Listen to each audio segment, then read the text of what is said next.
Four is going to be one that I personally have seen going around a lot, but this is where it's the borrow. It's the borrow against your assets. And because it is. And this is where I think this is the one that kind of lacks some education with the general population of understanding what they're doing here. And the best way to just come out of the gate with a tagline that explains it, I think, is debt is not taxable. Meaning, giving you debt for something, encumbering a property, giving you a line of credit, borrowing against a stock portfolio, refinancing your house, you receiving cash from that transaction is not taxable. And so that is a way that people, once you start to accumulate, right? That's the whole point of growing wealth, growing the nest, adding twigs to it every year, is you can then borrow against this equity that you were building in your nest. And that's where I would say, one, not a lot of people are at that point, but two, people that are at that point aren't even aware of it. There is this guy when I was first getting started in the world of real estate. His name was Fernando, and I had this conversation with him that he'll never know. Like this was before Rob built. Like he didn't even know like this. We gotta find this Fernando. Core memory that he instilled in me. But I just remember, man, nothing fancy. He owned a restaurant in LA, really good restaurant, and he had real estate, and he bought this apartment complex in LA in like a really good part of LA. And he bought it for, I don't know. At that time, it was like a 20 unit for $90,000.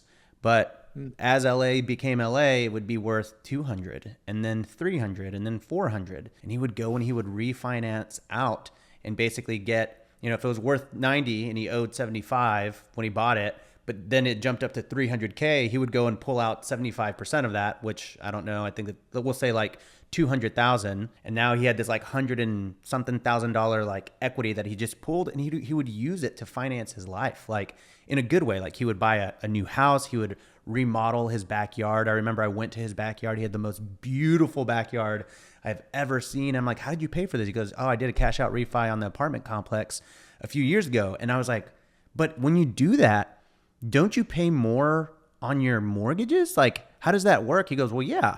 He's like, my mortgage was, $5,000 a month. Now it's $7,000 a month. And I'm like, yeah. So then like, it's not really free money. He goes, yeah, but the thing you're not realizing is that my rents on that property were, when I bought it, $5,000 a month. Now my rents are $10,000 a month. So I'm still cash flowing.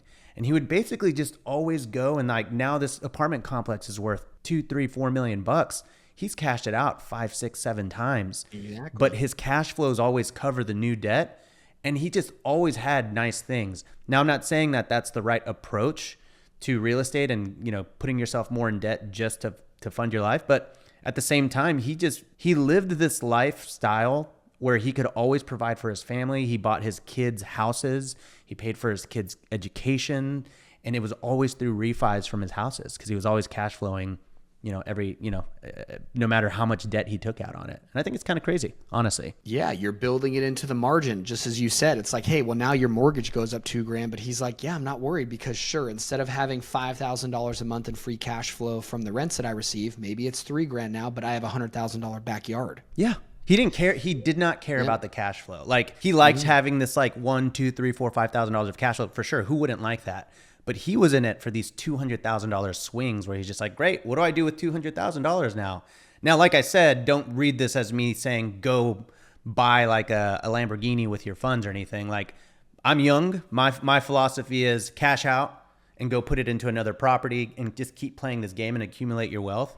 But he's already done that. I mean, this guy was like 65 when I talked to him. So he was like, he just had this whole life of just having a really, really cush life where when his restaurant was, in a tough spot or needed renovation, bam, cash out refi from all of his different, properties. And I think that's just like, that's kind of now where I'm like, oh man, one day I'll be there. But for now I'm, reinvest.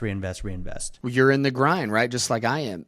And what's nice about running a CPA practice is I've gotten to the point now where I work with clients and see clients who have net worths of call it 10 to 20 million. They don't show up to work every day in a traditional role like maybe you and I do. They're not grinding because they've built the wealth. It's so fascinating to watch these people move around the same we'll call it 5 to 20 million and the money they can make with doing that.